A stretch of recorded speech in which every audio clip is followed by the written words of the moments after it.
नमस्कार, बहुत स्वागत है आपका। मैं हूं आपके साथ ऋतु ज्ञानवानी। एमपी में गरबा को लेकर बवाल चल रहा है। यहां हिंदूवादी संगठन लव जिहाद और हिंदू विरोधी अभियान चलाने को लेकर इंदौर, उज्जैन में गरबा पंडालों में पहचान पत्र चेकिंग अभियान चला रहे हैं और मुस्लिम युवकों को पकड़ रहे हैं। उनकी पिटाई की जाती है और फिर पुलिस के हवाले किया जाता है। बात पहले इंदौर की करते हैं। यहां बजरंग दल के कार्यकर्ताओं पर एक युवक की पिटाई के आरोप लगे हैं। बताया जा रहा है कि युवक पहचान छुपाकर गरबा पंडाल में पहुंचा। युवक पर आरोप लगा है कि वो लड़कियों का वीडियो बना रहा था। आपको बता दें कि अब तक 10 से ज्यादा गैर हिंदू युवक गरबा पंडालों से पकड़े गए हैं। तो वहीं उज्जैन में भी इसी तरह की घटना सामने आई।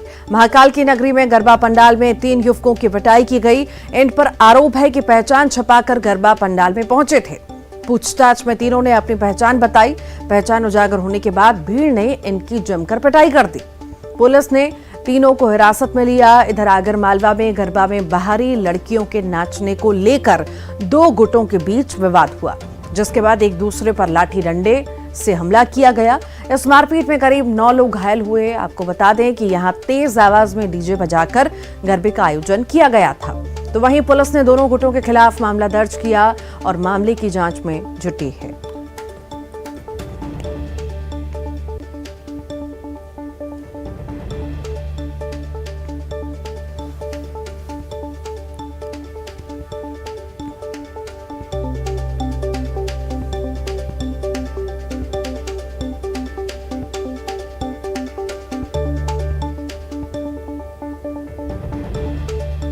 चीज चल रही थी। 5वीं जगह जब हम कालिदास एकेडमी पर पहुंचे तो हम जब वहां पर जाके अपना मैसेज कन्वे कर रहे थे, वहां पर जो आम जनता है उनको बता रहे थे कि अगर यहाँ पर कोई भी जिहादी तत्व के लोग अगर यहाँ पर गरबे में है तो वो स्वतः बाहर हो जाए।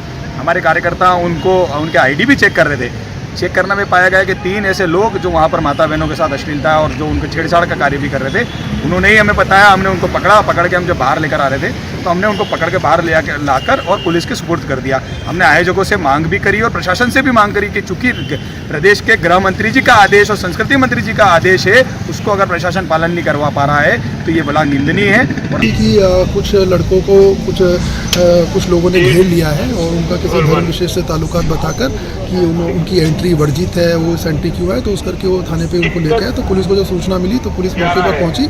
वहाँ पे जितने भी लोग थे सबको थाने पे लेके आ गई। अभी जिनके अगर चोट लगे तो उनका मेडिकल कराया जाएगा और मेडिकल के पश्चात अगर डॉक्टर द्वारा चोट बताई जाती है तो कायमी की जाएगी। सर, ये शहर के युवक हैं, कुछ पहचान हुई है इनकी? अभी पहचान नहीं हुई। अभी उनको लेके आए, मेडिकल के लिए भेजा हुआ है। जैसे डॉक्टर देगा उसके बाद पहचान करेंगे।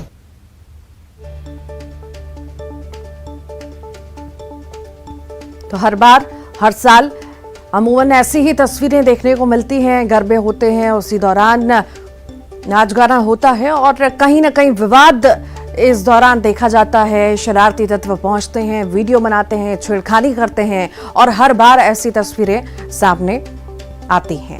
ज्यादा जानकारी के लिए हमारे साथ रजनीश सेठी जुड़ गए हैं। रजनीश, हर बार तस्वीरें हम देखते हैं, अमूमन हर साल जिस तरह से गरबा होता है उसी दौरान शरारती तत्व पहुंचते हैं, छेड़खानी करते हैं, वीडियो बनाते हैं। आखिर इस बार हिदायत देने के बाद भी इस पर रोक क्यों नहीं लग पाई? जी हाँ ऋतु, बिल्कुल। लगातार कई बार हमको सुनने में आता है कि जो शरारती तत्व हैं वो गरबा पंडालों में पहुंचते हैं और छेड़खानी जैसी वारदातों को वीडियो बनाने जैसे कृत्य वो करते हैं, जिन पर अभी तक लगाम नहीं लगी है। यदि आगर मालवा की बात की जाए तो आगर मालवा में भी कुछ इसी तरह का तेज आवाज में डीजे बजाने और फोर्ड नृत्य को लेकर विवाद सामने आया है। कल जो ग्राम काकर है जिले का, उसमें कल देर रात में गरबा पंडाल में 2 लड़कियों को, बाहरी लड़कियों को, डांसरों को से डांस करवाया जा रहा था और तेज डीजे में गाने को बजाया जा रहा था, जिसको लेकर एक पक्ष द्वारा आपत्ति दर्ज कराई गई और दोनों पक्षों में फिर कहासुनी शुरू हुई, जो कि रात में किसी तरह से थम गई। लेकिन सुबह होते होते जब आरती की जा रही थी मंदिर में, तब दोनों ही पक्ष आमने सामने हो गए और जमकर लाठी डंडे एक दूसरे पर बरसाए और जिसके चलते करीब 9 लोग घायल भी हुए हैं। वहां पर महिलाएं भी थी, उन्हें भी चोट आई है। हालांकि पुलिस द्वारा इस पूरे मामले को में दोनों ही पक्षों में कार्रवाई भी की है और दोनों ही पक्षों पर मामला दर्ज किया है। तो कहीं ना कहीं जो गरबा पंडाल है उनमें लगातार विवाद भी सामने आ रहे हैं। जो आराधना का तरीका है लोगों का, जी। इस तरह से जो तेज डीजे में साउंड बजाकर जी। और जो पूर्ण नृत्य करना, तो उसको लेकर अब सवाल भी उठ रहे हैं इस तरह ठीक। के जो तरीकों पर। ठीक, लौटूंगी आपके पास। अरुण त्रिवेदी इंदौर से हमारे साथ जुड़ गए हैं। अरुण, हर बार तस्वीरें हम देखते हैं, इस बार भी देख रहे हैं, पर जिस तरह से हिदायत दी गई थी, ऐसा लग रहा था कि इस बार मुस्तैदी प्रशासन की ओर से अच्छी खासी होगी, खौफ होगा ऐसे शरारती तत्वों में कि ऐसी कोई वारदात को अंजाम ना दें। पर क्या कहें, जिस तरह की तस्वीरें सामने आ रही हैं, नाकामी क्या प्रशासन की है यहाँ पर?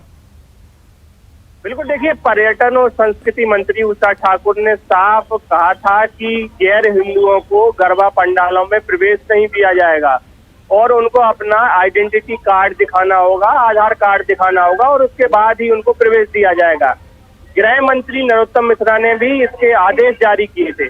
बावजूद इसके गरबा पंडालों में गैर हिंदुओं की मौजूदगी और वहां पर हंगामा करना, वीडियो बनाना, कई तरह की बातें सामने आ रही है। उसके बाद वहां पर लड़ाई भी हो रही है, झगड़े भी हो रहे हैं और मारपीट की घटनाएं भी सामने आ रही हैं। तो ऐसे में कहीं ना कहीं प्रशासन की तो चूक है ही, साथ ही जो गरबा पंडाल है उनमें इनको कैसे प्रवेश दिया जा रहा है, इस पर भी सवाल खड़े हो रहे हैं कि जब आपको आधार कार्ड देखना है तो आप वो आधार कार्ड देख भी रहे हैं कि नहीं देख रहे हैं। कैसे अल्पसंख्यक समुदाय के 3 लड़के। अरुण, हम एक चीज यहाँ पर ये भी देखते हैं कि चलिए, जो गलत हैं, जो शरारती तत्व हैं, उन पर तो कार्रवाई होती है या उनके साथ मारपीट होती है, पर कई बार हम ऐसी भी तस्वीरें देखते हैं कि जो बेकसूर होता है वो पिट जाता है। तो यहाँ पर मुस्तैदी प्रशासन की इस तरफ भी होनी चाहिए।